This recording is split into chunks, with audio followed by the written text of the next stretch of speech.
সম্মানিত সুপ্রিয় দর্শক শ্রোতা দেশ ও প্রবাস থেকে যারা আমাদের সাথে সংযুক্ত আছেন, ভিডিও দেখতেছেন অথবা শুনতেছেন, সবাইকে জানাই আন্তরিক প্রীতি ও শুভেচ্ছা।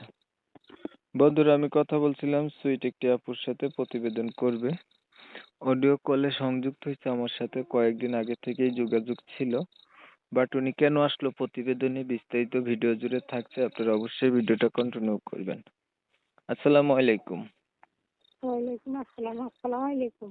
ওয়ালাইকুম আসসালাম। কেমন আছেন আপনি? ভালো আছেন? জি ভাই, ভালো আছি। আপনি ভালো আছেন? এই তো আলহামদুলিল্লাহ ভালো আছি। আপু ভালো আছেন, ভালো থাকবেন। ভালো থাকাই কামনা করছি। তবে শুনতে চাচ্ছি আপনি প্রতিবেদনে কেন আসছেন, বলেন। ভাই, আসলে আমার আব্বু মারা গেছে, আম্মুর বিয়ে হয়ে গেছে, আমি নানুর কাছে থাকি।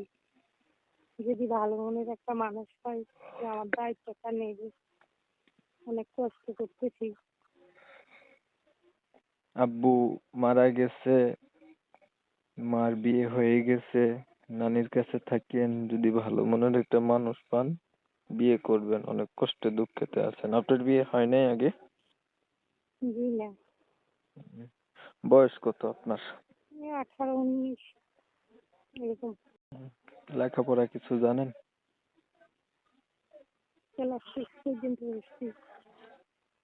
উম, কোরআন শরীফ পড়তে পারেন? জি না। নামাজ পড়া হয়নি? জি, কেমন মনের মানুষ চাচ্ছেন, বলেন। ভালো মনের মানুষ চাইতেছি যে আমার দায়িত্বটা নেবে, আপন করে নেবে আমাকে।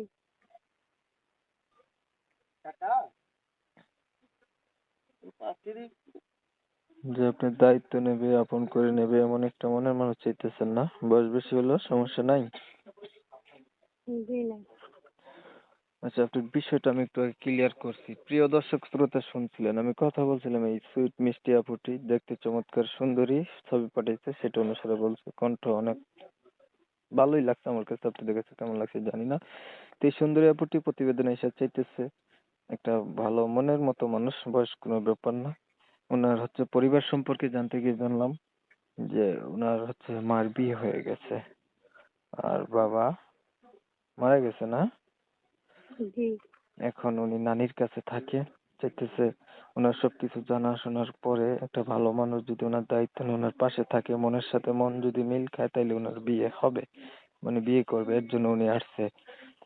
তো কমিউনিটি গাইডলাইনের কারণে এই আপুটির নাম এবং ঠিকানা আপনাদের মাঝে তুলে ধরতে পারলাম না। আমি আন্তরিকভাবে দুঃখ প্রকাশ করছি। আপনারা অবশ্যই ওনার কাছ থেকে জেনে নেবেন ওনার নাম ঠিকানা, ওনার সাথে যোগাযোগ করলে বলতে পারবেন। তো আপনারা হচ্ছে অনেক সময় নিয়ে আমার পাশে থাইকা আপনাদের মূল্যবান সময়গুলো নষ্ট কইরা, ধৈর্য ধইরা, কষ্ট কইরা চ্যানেলের ভিডিও দেখছেন, সবাইকে জানাই এমএসকে টিভির পক্ষ থেকে অসংখ্য ধন্যবাদ। আপু আর কিছু বলবেন? জি না। সবাই ভালো থাকবেন, সুস্থ থাকবেন। আল্লাহ হাফেজ। আচ্ছা, আপনার বিষয়টা আমি একটু আগে ক্লিয়ার করছি। প্রিয় দর্শক শ্রোতা, শুনছিলেন আমি কথা বলছিলাম এই সুইট মিষ্টি আপুটি, দেখতে চমৎকার সুন্দরী, ছবি পাঠাইছে, সেটা অনুসারে বলছে। কণ্ঠ অনেক ভালোই লাগছে আমার কাছে, আপনাদের কাছে কেমন লাগছে জানি না। তো এই সুন্দরী আপুটি প্রতিবেদনে এসে চাইতেছে একটা ভালো মনের মতো মানুষ, বয়স কোনো ব্যাপার না। ওনার হচ্ছে পরিবার সম্পর্কে জানতে গিয়ে জানলাম যে ওনার হচ্ছে মার বিয়ে হয়ে গেছে, আর বাবা মারা গেছে, না? জি। এখন উনি নানির কাছে থাকে, চাইতেছে ওনার সবকিছু জানাশোনার পরে একটা ভালো মানুষ যদি ওনার দায়িত্ব নিয়ে ওনার পাশে থাকে, মনের সাথে মন যদি মিল খায়, তাইলে ওনার বিয়ে হবে, মানে বিয়ে করবে। এর জন্য উনি আসছে। তো কমিউনিটি গাইডলাইনের কারণে এই আপুটির নাম এবং ঠিকানা আপনাদের মাঝে তুলে ধরতে পারলাম না। আমি আন্তরিকভাবে দুঃখ প্রকাশ করছি। আপনারা অবশ্যই ওনার কাছ থেকে জেনে নেবেন ওনার নাম ঠিকানা, ওনার সাথে যোগাযোগ করলে বলতে পারবেন। তো আপনারা হচ্ছে অনেক সময় নিয়ে আমার পাশে থাইকা আপনাদের মূল্যবান সময়গুলো নষ্ট কইরা, ধৈর্য ধইরা, কষ্ট কইরা চ্যানেলের ভিডিও দেখছেন, সবাইকে জানাই এমএসকে টিভির পক্ষ থেকে অসংখ্য ধন্যবাদ। আপু আর কিছু বলবেন? জি না। সবাই ভালো থাকবেন, সুস্থ থাকবেন। আল্লাহ হাফেজ।